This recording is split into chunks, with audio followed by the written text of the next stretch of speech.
Hey Eric, Hi, how you doing? pretty good. It's a Sunday. It's it's August. We're in Corona. We're having a good time. Hey Masana. Uh, All right, we got a three-man podcast here for our first one. Let's do a little introduction, shall we? I don't think anyone knows who anyone is, so I'll start. So my name's Chris. I am a hacker for the government. You don't really need to know more than that. I'm just a Fed, and I'm not gonna OSINT myself. If you really want to find out, I'm sure you can figure it out. I recently graduated from California State University, Fullerton, with a computer science degree. My significant history with these guys is that we worked on indie games together. Our big one being artificial selection, and I've done things like national hacking competitions, cybersecurity development things. Currently working as a cybersecurity developer slash Android developer. But yeah, so that's my background to come in to talk about all this. How about you, Eric? My name is Eric. I graduated with a computer game science bachelor's degree at the University of California, Irvine.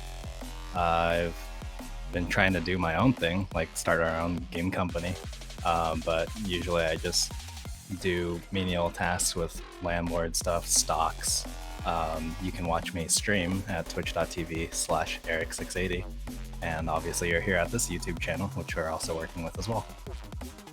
These people have been really important to my future, so they stick around. All right, nice. That was very heartwarming. I feel very welcome. All right, Masana, who the hell are you? well, I'm Asana. I graduated from University of California, Irvine, along with Eric. But I was in computer science, and for the last 5 years, I've been working at a small video game development studio as a software engineer. Worked on some AAA remasters such as BioShock. I worked on The Sims 4, Mafia 3, and a few others I'm not allowed to talk about. Okay.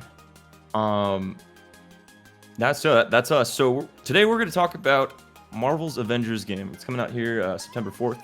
The open beta is going to be on the 27th, I think. That closes on the 14th. Eric and I will be playing both of those. We are going to get our pre-orders in. I'm excited for it. But that's what we're going to talk about today. We're going to talk about what we know, and we're going to do all this before we've really played the game. Because we're going to be playing on PC, and that's going to be our thing. We're going to be getting 4K, 60 FPS gameplay to you. It's going to be real fun. And we have a pretty good skew here. We have someone who likes it a lot already, someone who's kind of on the fence about it, and someone who's relatively uninterested in it. So let's start off with the first question that we got. Let's just get a profile of what our favorite games are before we even get into this. So for me, I'm not a stranger to the beat 'em up kind of hack and slash genre. I love Gauntlet Dark Legacy. That's my number one favorite, and then not really related, but just in terms of tactile feel, I would say Metal Gear Solid 5 is my second, even despite all the Konami drama. So that's where I'm coming from. That would be my top two. Yeah, my favorite game is absolutely my favorite game series is going to be Half-Life. Half-Life 2, that sort of thing. I'm definitely an FPS gamer. Of course, there aren't that many of those kind of games, so I end up resigning myself to a lot of the competitive multiplayer scene. That includes things like Dota 2, Overwatch. In Overwatch, I was originally a Grandmaster top 500 player, so I really cared about that one. No longer, but that's generally the kind of type of game I play. And I play mostly shooters. I like fast-paced games, but I also like really complicated games, and especially if they let you collect lots of stuff. So Warframe. I'm currently playing Elder Scrolls Online, Path of Exile, lots of different kinds of games, I guess. Cool. All right, well let's get into this. Let's break into this Marvel topic because we're gonna get on that. So the first question about the Marvel thing is: are you a Marvel fanboy? I think we all know this answer, but let's start off with the least. I guess. Well, I don't spoil already, but the least one. So Masana, are you a Marvel fanboy? No. I like the X-Men. I watch all the MCU movies because they're a lot of fun, but I don't know that much about the comics. That's pretty reasonable. All right, Eric, are you a Marvel fanboy? I am absolutely not a Marvel fanboy. What I'll do is I've pretty much considered the highest level of canon, which will offend a lot of people, to be the MCU because it's the most popular, current, relevant I think that's a Marvel fair medium. statement. I don't think anyone's going to be mad at you for saying the MCU's the new canon. I mean, even Yeah. Disney's pushing that. So, But I will watch every MCU film the day before it's released because we live in California and we can do that. represent. But I only watch it because of the cultural aspect, for the memes, because it's entertaining. I don't think necessarily any of the films are mind blowing or anything. I don't really care too much about Marvel, but I will go out of my way to go, oh hey, Marvel did a thing, and check it out. I agree with that. I think that the movies themselves are just throwing money at the screen, and they do a lot of good stuff, but they're also super safe, which is a good keyword. Talking. Yes, So safety is not my thing, but then the question falls to me: am I a Marvel fanboy? oh boy. Uh, yes. The answer is yes. I grew up with Marvel. My dad was a Marvel comics collector. We had piles of comics lying around the house. I mean, well, the pallets, like the narrow cardboard boxes of comics. So, I just saturated by it, and then when the MCU came online, I was like, "Hell yes!" My dad was like, "Hell yes!" But my dad fell off because it's not as like the comics as he wanted it to be. So I kind of stuck with it. If you know about me, I'm a huge Moon Knight mark. So I have a whole wall full of Moon Knight comics, and I'm very excited for the Disney Plus show for that. Hope they migrate it over to Hulu and get it an R rating, but also Moon Knight's kind of magic bullshit. So if they just want to do cutaways where he's cutting off people's faces, fine. So that's our frame of reference here. We're coming into this with our developer backgrounds, our CGS backgrounds, and then two non-Marvel fans, one pretty big Marvel mark. All right, so let's go over what we know about Marvel's Avengers so far. I'm pretty sure I know the most because I've been kind of marking out about this. I pre-ordered it for a friend, and then I've been the one who's been doing the most research about it. So I've watched all the trailers that are out. I've been watching the beta streams for the PS4 closed beta that's been happening this weekend. Been taking notes on that. I have done research on what Crystal Dynamics has put out. So I'm pretty much, if there's knowledge about the game, I probably have it, just at least in a cursory ability. But what about you guys? I know close to nothing of the game. I don't think I've seen all of the trailers. I have watched a stream, so I have a good idea of what's coming up. I watched their cinematic trailer, the one that everybody saw originally, where they were like, wow, the Avengers look really strange because they don't look like their actor counterparts. Yeah, And that's about it. I fine. am like Eric. I've seen only maybe a couple trailers, but I haven't even watched any streams. I'm honestly not that interested. Yeah, so that's about our skew. So okay, so I'm curious for you guys who haven't seen much, because I know my sentiment before when I just saw the trailers is like, does this game even look good? Like, does this look like a game that would succeed just from the trailers? Graphically, I think it looks great. It's just the faces. I know they can't use the faces from the movies, but it's still very off-putting. I've heard Yeah. arguments. I've heard arguments for the graphic style being so a comic and being so towards the MCU that because they chose to use different faces, it just puts everyone off and tears them away from it. Like Yeah, there's a lot of Marvel games previously that went for the like cell shaded kind of cartoony effects, and it was really well received because it's like just like the comics, and they're like, oh, I recognize this character, callbacks and all that stuff. What about you, Eric? Right. The way they have the art style be completely realistic isn't bad by any means, but at this point Marvel is so attributed to your stars like Chris Evans and Robert Downey Jr.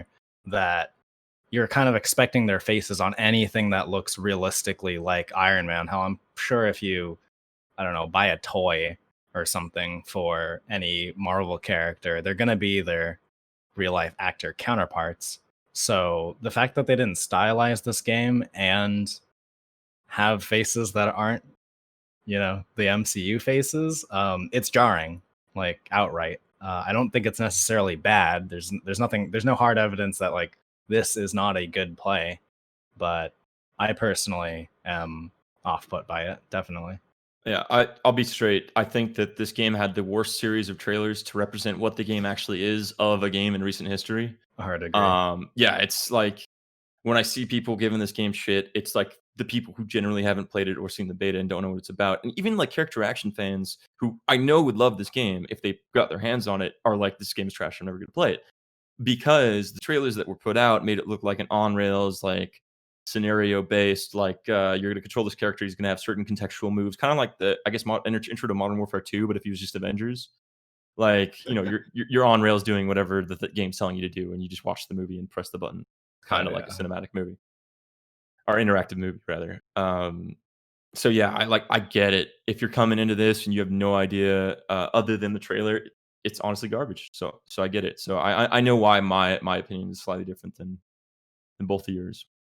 Mhm. So I guess Masana, so you don't know about the game itself, so we'll talk about it. So I'll talk to your idea about the collectathon. Number one, the details they showed is it is a collectathon. There's going to be comic books. There's going to be gear. There's going to be character battle pass style things where each character has their own battle pass, has challenges for that character that is free, and you can spend real money to buy levels for that battle pass, or you could just play the game and get that battle pass unlocked. So it's pay to not play. And then the cosmetics in that battle pass will just show that you like that character a lot. You're either willing to pay money or play it a lot. And then you also get the premium currency from those battle passes. System kind of feeds into itself, which is good. And like, everything's just a big checkbox of things to collect on top of this game that I think is actually really, really cool. So, like, at least for that favorite part of your game, I think there'll be something there. There's another part of the game that I you forgot to mention. I think about your favorite part is like speed, straight up, like how fast is the game? Because the sense of speed in the game is huge for I think all of us. We like really fast games, and the movement seems gated right now. I'm not gonna lie. Like Eric, you saw like there was different ways to go fast, but none of it was like multiplicative or inertia based. No, it looked like the fastest way to move around was to bug out and try to execute someone, and you'll fly across the map. That was by far the best way. That was the fastest way we saw, yeah. But like, I mean, there are games you play Masana where you can't necessarily break the sound barrier, right? Right, I'm playing ESO right now, and I've almost hit the speed cap. I'm not even max level yet. It's kind of fast, but there's no like physics-based stuff that lets you use skill to go faster, really, unfortunately. So I think, well, we're watching people play on PS4s and we're watching streamers play on PS4s. So, there's two detrimental things for them to find out how to go fast. I'm guessing when we get our hands on it on keyboard, like we're looking at Widow's jumps. And if you chain Widow's jumps perfectly, you might be able to go super fast because her jumps are ridiculous. She gets a huge horizontal boost in all of her jumps, and she might have some movement tech there. Like, and there's also hidden tech with how the abilities move. There might be a way to launch yourself. So there's a bunch of experimenting we can do. But as far as breaking the game, we're gonna have fun testing that out on our own streams. It'll be just Oh, like yeah. Anthem. Yeah, We yeah, spent Anthem. 2 hours straight just trying to figure out how to bug out the movement. Yeah, honestly, this game in the comics is getting most compared to Anthem, which is scary because Anthem failed like horribly. Right. But And it go does ahead. look like it's going to be like Anthem, where the game is too good looking, where it looks like they won't be able to push out content that quickly, because games as a service like this really need their content updates to survive. Yeah, yeah, yeah. Yeah, we definitely want to talk about the games as a service. But like, let's talk about the macro idea of the game itself, though. So, Eric, if you had to describe this game in one word, as far as you know it, what would that word be? Just for fun, I want us to all say the word at the same time. So the question is, what is one word you would use to describe this game? You guys Yeah. ready? 3, All right. 2, 1, safe. Safe. Corporate. Corporate. Okay. Well, Masana is on the bad end of the word spectrum, but yeah, like no, we're talking about it before, just kind of casually. But this game looks like they said no to reinventing the wheel. Let's look at what games were popular in the last 10 years and just rip their systems out and put it together. Which, Go ahead. Yeah, the thing that bothers me with that is it doesn't seem like let's take what games have done in the past 10 years and see what's good and let's use that. It's let's take what games are the most successful casual based looter sims that we can find and then work off of that. So the thing that stands out to me the most is how Destiny like it is. What I mean by that is the immediate UI, the way health bars are, that flat sort of non-inspired texture. That's the same thing I expect in Destiny, or I've seen in Destiny, and it looks like they're doing that too. The way gear works, I'm not entirely sure how gear works, but I'm also afraid it's going to be. I believe we know that there's item level, right, or gear score. Yeah, I can go into the details on that when we talk about like how the systems are and what we're going to be looking for the feel, because there's Right. there's a ton of stuff to consider. But like, yeah, it depends on how they adapt the pre-existing systems. If they make it a slog, then then they're really just relying on the what's it called, the integration of the previously existing system, or sorry, the actual gameplay loop to carry the system. Yeah, and that no matter how good your gameplay loop, I feel like people do get tired of that. I don't understand the hardcore casual audience the best, but I do feel like it's like I said, it's safe. It's the kind of thing that'll get somebody to buy it and go off the branding that it's an Avengers game and go neat and buy it and play it for not very long and that's it. That's what I'm worried about. Yeah. Sure, for sure. So Masana, you don't know anything about the gears menu, right? Or how that works system? Not anything except for the little bit you told me, but I haven't looked it up or anything. Oh, okay. So to go real quick, you have your character. So the way it works is, yeah, it's kind of hard because it's a fusion of a lot of games, but it's going to be more close to Destiny with how your heroes work. You have your champion or your hero or whatever, and that's going to be that character leveling up every time you play it. And they have their own gear score, and they have 4 different gear scores, sub gears, which is going to be your melee, your ranged, your defense, and your heroic. They all play into their respective categories and calculating the values for those things. And then you have your total gear score, which is your power level. And if it's like Destiny, then you have a recommended power level, and if you're at that recommended power level, you'll do 100% damage. And if you're certain factors below it, you'll get down to like 50. And above it, you'll do 150%. So that's generally how that kind of system works, at least for Destiny. In tandem with the 4 gear slots, you have artifact slots, which are like basically just arbitrary power boosts, but they're mod slots like Warframe is. But the thing is that these systems exist in, as far as I can tell, an RNG based system, unless they add crafting later. So it works very similar to PoE mods for weapons, or Titan forging for World of Warcraft, where you have an item and it has a series of perk slots that are game changing, and a power level. Now that power level you don't really worry about. That's just general. But like, let's say you get a legendary item with 5 slots. You upgrade that to make visible the perks that are in those 5 slots. And as far as I can tell, those upgrades are rolls, like RNG rolls. So if you're trying to build, like I saw a perk that made it so that when you're aiming down sights, you take 23% less damage. It's kind of huge, and especially if that stacks linearly, which would be absurd. I don't think it would. But like, let's say you wanted to make a build where you got 4 of those, so you had 96% damage, or 92. You would have to roll for that with each upgrade.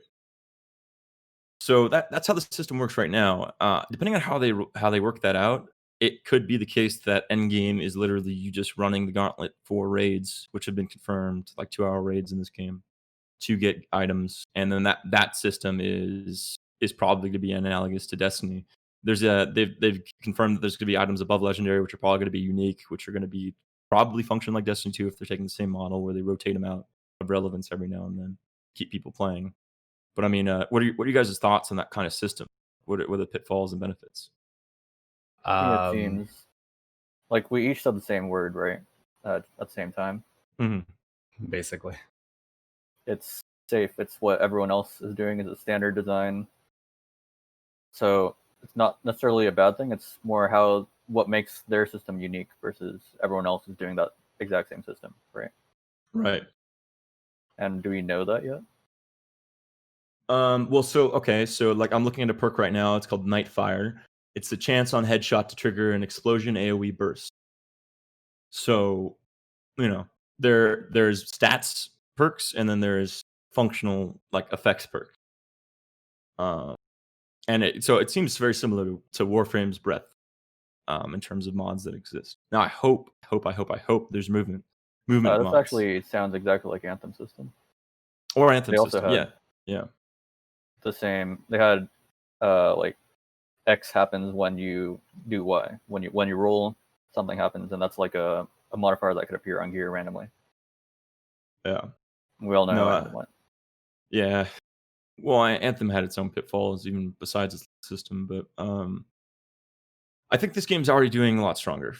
So I watched a lot of the beta. I know they have like 80 plus enemy varieties, and they're having or no, sorry, it was like 65 plus 80 enemy varieties and 80 plus story missions with 15 war zones, something like that. I'll have to look at those numbers again, but a significant amount of action to go through and enemy variety. The one thing that Anthem did really good, and Eric and I were talking about this too, is that Anthem had a really good, effective enemy variety. Yeah. At least in the closed beta, it felt like the variety of units that you would fight and what they do and where they're positioned, it felt like there was some thought put into it. Like, well, for one, Anthem's environments were much larger than from what I've seen of the Avengers so far. But it seemed like that it was believable. It was immersive to understand where people were and why they were there and what kind of complications they would offer into combat. There are many games that I've played. Warframe is an example of one where I feel like the enemy variety doesn't really do much. It doesn't really change up your playstyle like heavily. Maybe it's environmental. Maybe it's a readability thing. It's not immersive when people are running down a hallway, if that makes sense. Marvel's Avengers, I have yet to see how exactly it's going to work, but from the trailers at least and from the streams I've seen, it seems to handle the enemy variety absolutely does add to the design of the game so far. So that I'm hopeful for, and I can't wait to see what they do with that. Yeah, I can actually talk about this from a game design standpoint. There was a talk about, or from some Halo devs a while back, where they talked about how they said their AI didn't seem very smart, seemed really dumb, and they said their main fix was actually to increase their health. Once you increase their health, once it takes more than just like a second to kill each one, you can really see how the AI takes cover and on all these things that different AIs do. And Warframe's enemy variety is actually really high. Problem is that you kill everything in less than a second anyway. So I don't think enemy variety matters as much. It's more that how much of that variety do you get to see. If you kill everything too quickly, you don't see it. Yeah, that's the benefit of the Destiny system is the developers know exactly how much damage everyone is doing, and there is like entirety of control over it, and there's no like leeway to say, oh, this person is going to be overpowered with this build they made. It's like, no, we know what their max damage is. In Warframe, it's like there are hundreds of things that can damage at any given time, and they all happen at the same time. You do a integer overflow, and the game heals. Like it's a totally different system. Right, but there's also a pitfall to the designers, game designers having full control. The Diablo 3 developers actually talked about this, where they normalize all of their stats so that they're single numbers. So you had a critical rating, not like a critical percent.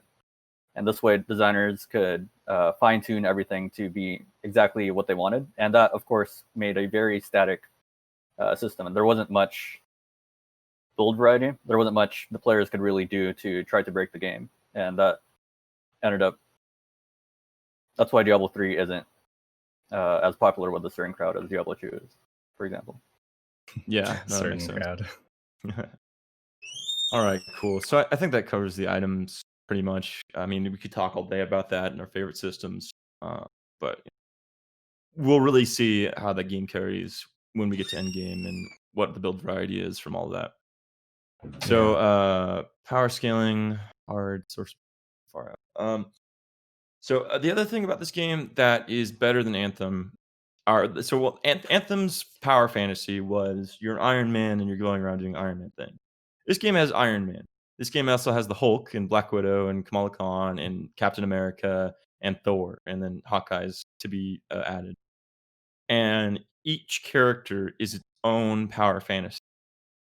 And I can tell you straight from the beta that they do a really good job of doing that while still making it so Hulk's fists do about the same damage as Black Widow's 9mm pistols. Even though it doesn't make sense, because like you think that like Hulk should just be wrecking things, and that would ruin the power fantasy if he didn't. And for Hulk, is probably takes the worst hit, but the thing is that hit impacts are so cathartic, and your combos are so crazy, and like everything has a side effect, so you're causing the enemies to stagger, get knocked down, and you can just pick them up and fling them around. That you don't really notice that. You're just kind of having fun with. But what do you think about power fantasy for that? My personal concern with like anything coming from a very prolific Star Wars background is the scaling of your universe making sense, not working out. So in terms of the gameplay, it seems like everything will be fine like within the game, but I always wonder like if there are people out there who are fans of the comics, fans of the MCU, who've seen these characters come to life and like basically get portrayed a certain way, not be able to do that in this game. So, for example, Black Widow suddenly significantly more useful than she actually is. Yeah. Her Desert Eagles are somehow like stronger than Hulk's fists. If they would be annoyed at that kind of thing, because the scaling suddenly doesn't make sense. Where it's like canonically, Iron Man would just completely decimate. I don't know. Mordock, right? That's the bad guy. MODOK. MODOK. Oh, actually, no. MODOK's really good against Iron Man because they're tech versus tech. But no, like Doctor Strange could wreck MODOK. I see. But no, so yeah, that was my crack pipe dream for a game like this. Is like you have your A through or S through F tier rating, and you get Black Widow and Hawkeye and F tier just because they're humans, and Hulk and S tier, and then you make your team, and then it gets the average out of your grade score, and then you get achievements and completion data based on what the grade of your team is. So if you complete it with all the F tier heroes, and it's an A tier mission, you're like, whoa, you get some respect, or you get some in-game reward or sense of pride and accomplishment. I don't even care. And the game is balanced around those characters doing as much damage as they should canonically. Like that was the crack pipe version of this game that I would have loved, but I also understand why they didn't do it. That's splitting your player base. That's a whole lot of testing and development that isn't really safe. There's a point that I'm not entirely sure which side I fall on. Speaking of like power fantasy, where I imagine most people who are fans of the MCU, fans of Avengers, they want to like, I don't know, come home after a long day of work and they just want to feel like a superhero. And from what I've seen from the streams, the higher difficulties don't offer that at all, which is more my speed. But it seems like you can be the Incredible Hulk, you can be Kamala Khan and all these like basically gods, Thor, and if you get hit like once, you're downed. Yep. And it becomes this parry guard fest, which is really cool to me to think that you just play as Iron Man and get beat the shit out of. But that does take away from the idea of being a superhero for most people. However, in my opinion, to be a superhero, you kind of should deserve to be a superhero, and that's where the parry system offers itself. I don't know how you guys feel about that. I think Hulk definitely takes it the worst because, everything that we're watching in these games should be hitting Hulk and nothing should happen. Like, you should just be like, ow, and then just punch him harder. Like, that's not a thing. But Kamala Khan, origin story, she gets shot and she's down. Like she takes a bullet to the stomach and she's like, "Oh, I can't transform anymore, and I have to spend my transforming abilities to heal myself." So like she's just kind of a more durable person. Black Widow and just a middle-aged woman. I see. What is it? Iron Man's a dude in a suit, so his suit's really good, but he can also get his ass beat by technology that's on like on a peer with him. So I kind of get that. Yeah, Masana, you missed it. You missed it in the beta.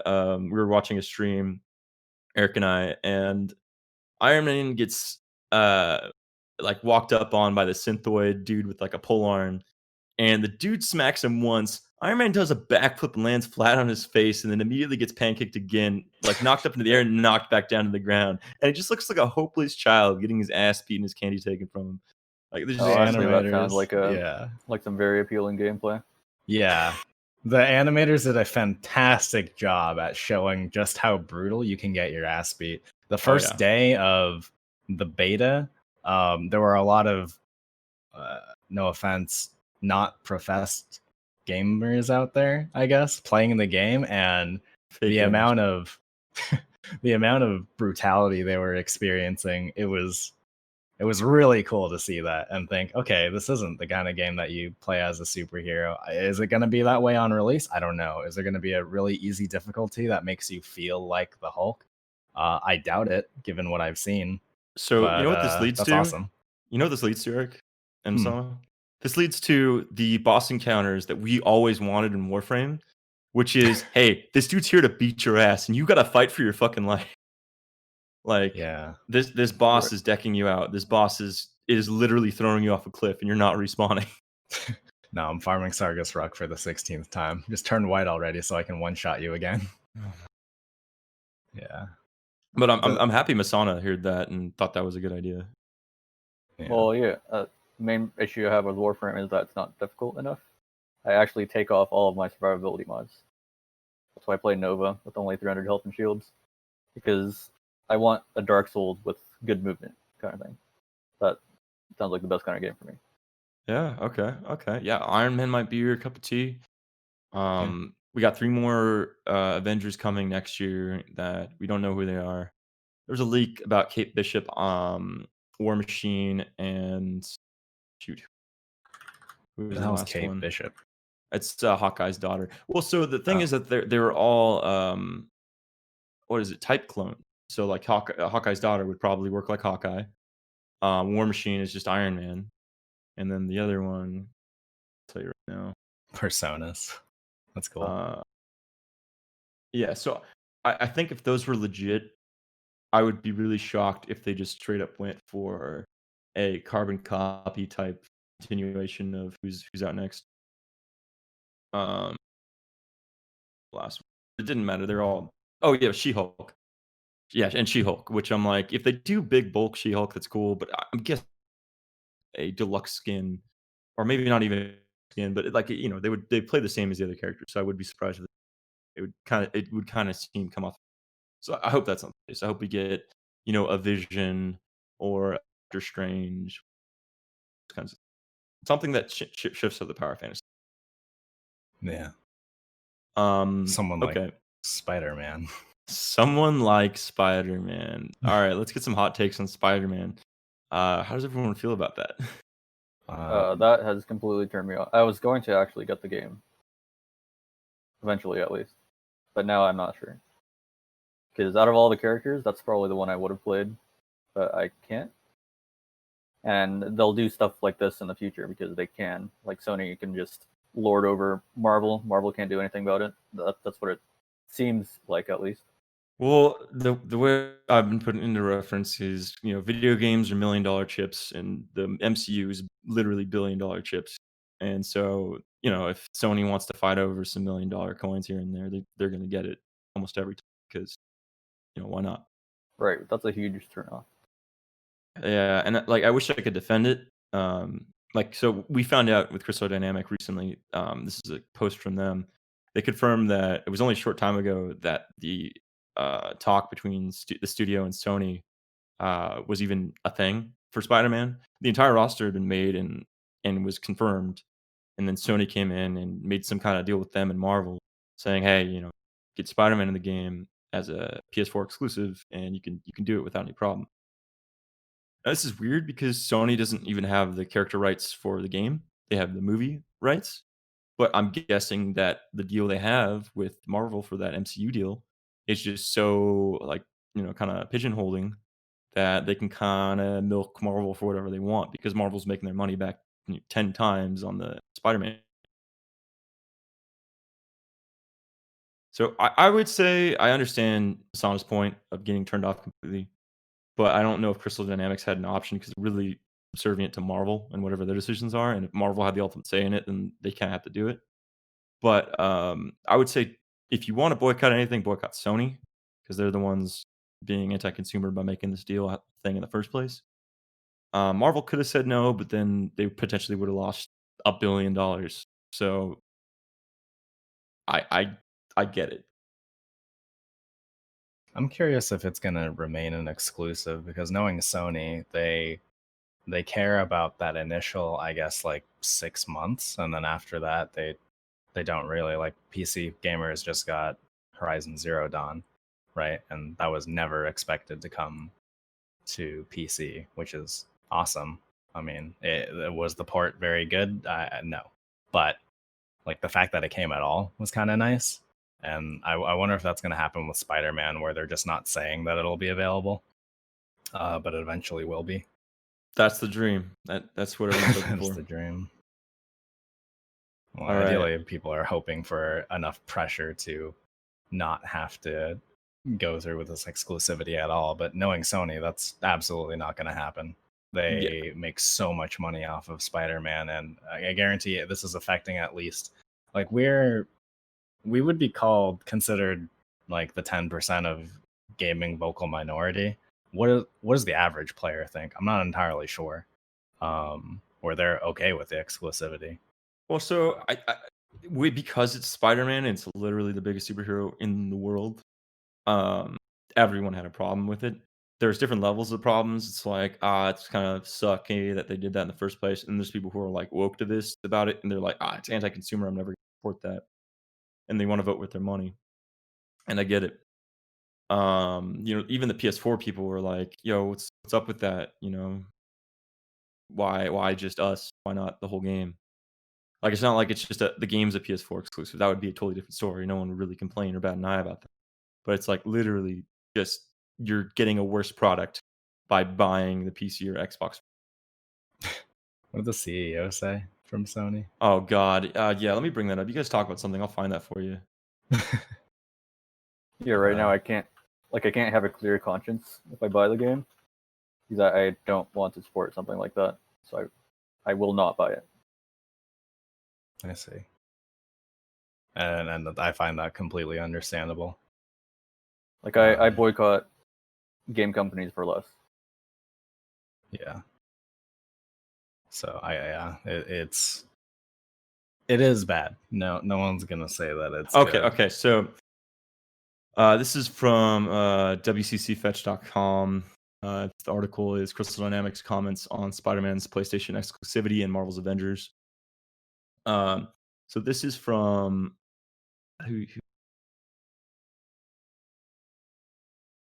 I'll figure out who said it in a second, but this is the quote from Crystal Dynamic. So when it comes down to the choices of where and what Spider-Man can be, that's a relationship question that PlayStation absolutely has the rights to. That, as you guys know, with Sony's ownership there and Marvel with Sony saying, hey, this is something we can do. This is something we can do for the platform. We can do on this platform, rather. So we love the idea of being able to bring this character to PlayStation players.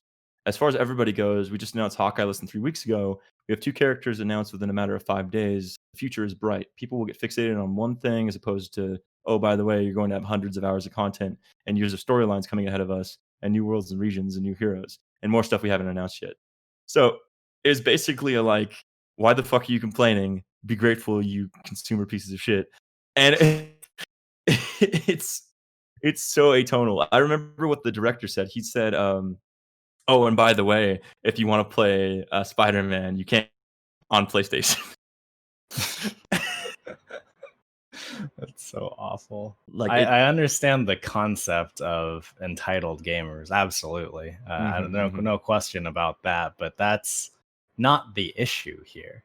It's not that Mhm. they're being entitled, it's that this is the most, like you were saying, most popular superhero ever, and you are giving them a worse product for what actual reason? It's like it's verbatim anti-consumer based on how there's not much of a reason they shouldn't have this exclusivity other than a few extra, I'm going to assume, million off of Sony.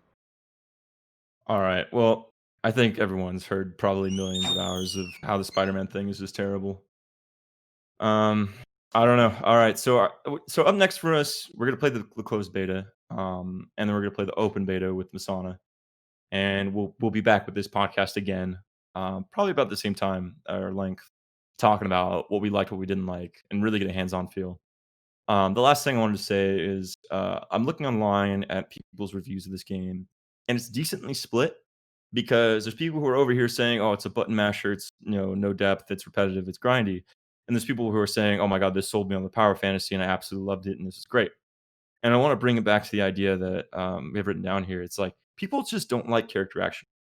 Like Devil May Cry is an exception, the new one, in its success. Like that might be one of the most successful character action games ever, if not the number one. Um, uh, so like if you like look at Revengeance, right?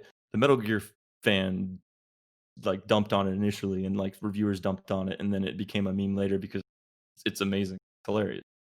But like the actual gameplay wasn't very popular, and this is while not on that Platinum Games level, is very much a character action game. And the mechanics aren't like, oh, how much can you button press? It's literally there's tons and tons of contextual best options that you have to figure out in a split second.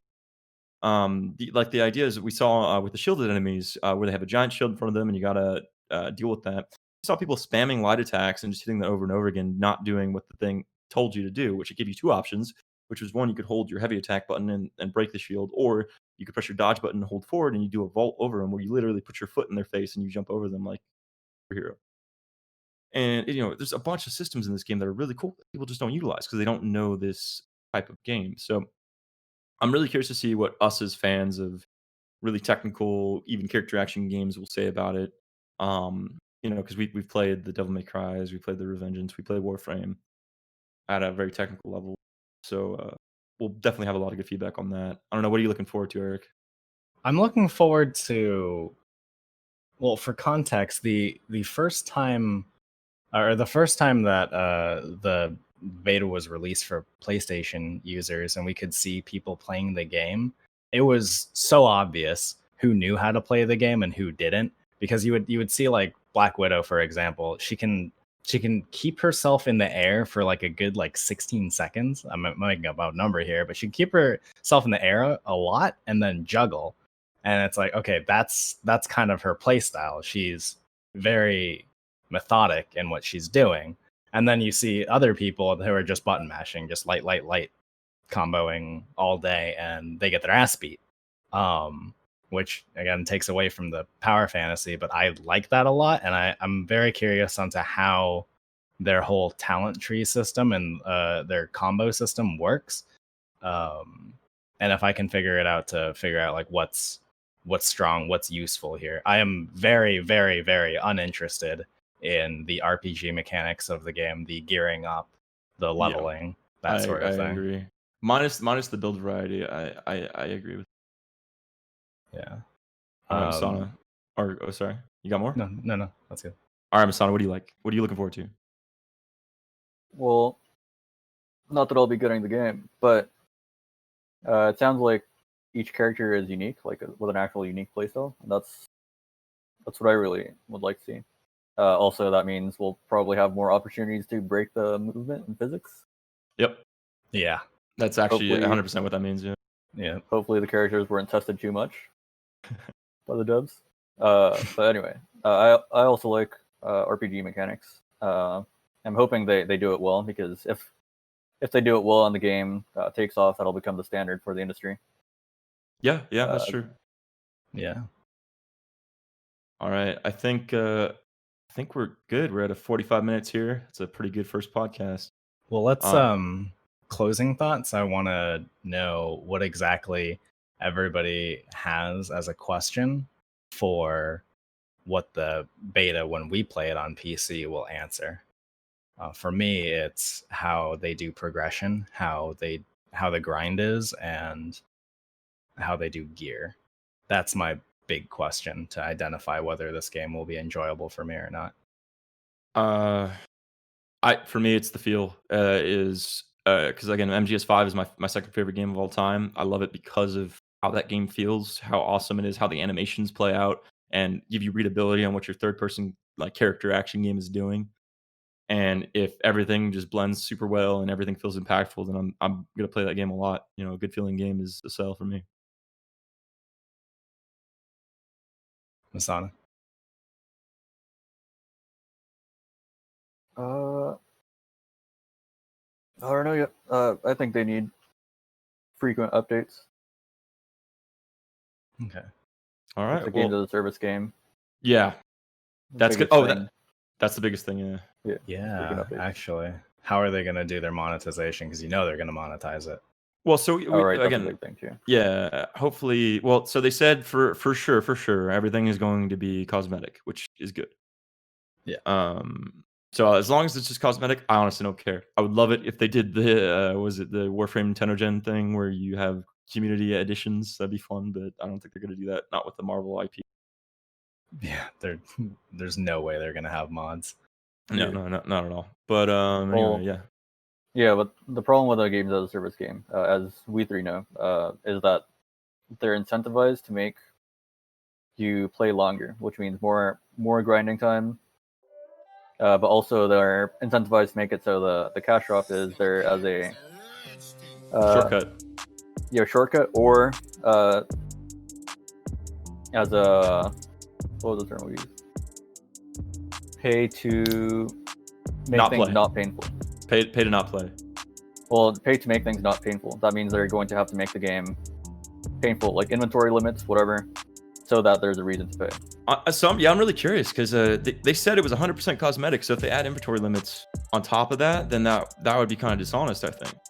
And people would, but then the hardcore fans are just going to say, oh, but you can play the whole game with only your 10 inventory slots, and that's still bad. After Warframe, I was pretty burned out on that. So if they turn around and go from saying, oh, it's only cosmetic to, oh, now it's quality of life things like QL, like I'd be out. I would check out pretty fast.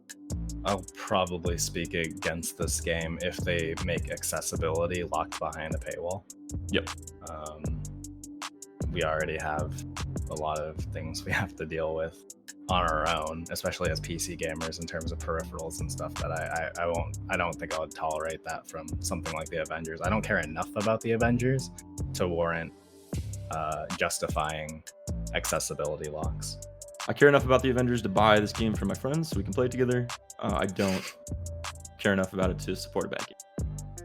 Yeah. All right. Well, I think that wraps up this first podcast. We will definitely be playing the Avengers game, uploading content for it. We might even do another podcast before we do the post open beta reconciliation. Might do an in between one with just Eric and I, and then get Masani in after you tried it. Maybe even our friend Edward, who wants to play Vision if they add it. Oh yeah. But yeah, hit us up with any questions on our Twitter. It'll be in the comments section, or sorry, the description of the video. And I guess we're good to go. Thank you for watching. Thanks for watching, buddies. Neat.